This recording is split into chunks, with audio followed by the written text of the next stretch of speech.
Oui.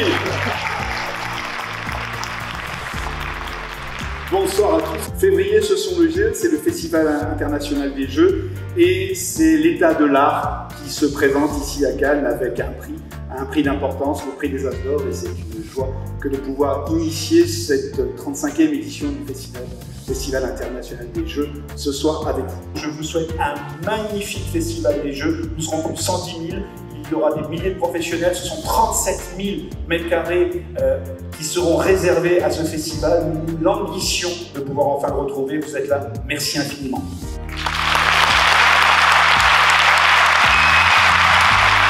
Pour le jeu enfant, chez Blue Orange, c'est Bubble Story qui a remporté la timbale. Bubble Story, c'est un jeu d'enquête, donc les enfants vont pouvoir retourner les cartes au fur et à mesure, enquêter pour trouver un enfant qui s'est caché à l'école ou un trésor de pirate. Et l'idée, c'est vraiment extrêmement simple, accessible aux joueurs qui ne savent pas lire.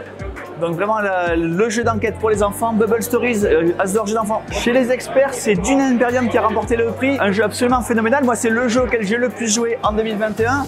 Un jeu qui fait semblant d'être un jeu de deck building, mais qui est surtout un jeu de pose d'ouvrier. Dans l'univers de Dune de Frank Herbert, qui a été évidemment poussé en avant par les films. Un jeu extrêmement riche. L'extension arrive tout bientôt, c'est l'ascension de X. On avait 6 boîtes sur le Festival de Cannes, elles sont quasiment déjà toutes parties. On en aura bientôt de retour dans l'entrepôt pour les boutiques et pour le site web. Le jeu de l'année expert, c'est Dune Imperium. Et puis on n'en parle pas souvent, mais voilà, l'As d'Or sont des prix qui sont remis par un jury. Ce sont les 9 personnes qui sont là derrière moi, l'Académie des 9.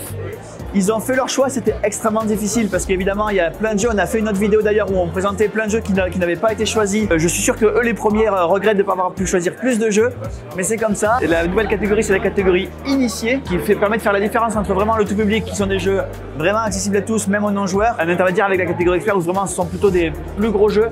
Initié, c'est vraiment voilà, pour destiné aux gens qui ont quelques jeux, mais pas non plus une culture ludique incroyable, et qui permettra donc plus tard peut-être de passer à expert ou de rester à initié d'ailleurs, c'est très bien. Et le jeu de l'année initié, donc le premier jeu de l'année initié de tous les temps, puisque c'était la première année qu'il y avait cette catégorie, c'est Living Forest chez Ludonote.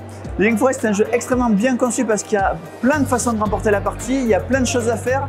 Il faut essayer de se spécialiser tout en faisant attention à ce que font vos adversaires. Un jeu thématisé nature qui est la grande mode du moment, extrêmement bien illustré.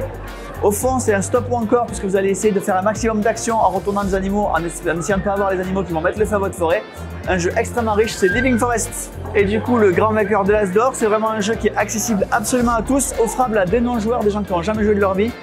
Seven Wonders Architect, évidemment d'Antoine Boza, dans la licence de Seven Wonders. Un jeu encore plus accessible que le jeu de base, avec une édition absolument incroyable, avec un matériel qui est extrêmement bien fait pour sortir et jouer tout de suite. Seven Wonders Architect. Il y avait 12 nominés, il y a 4 vainqueurs.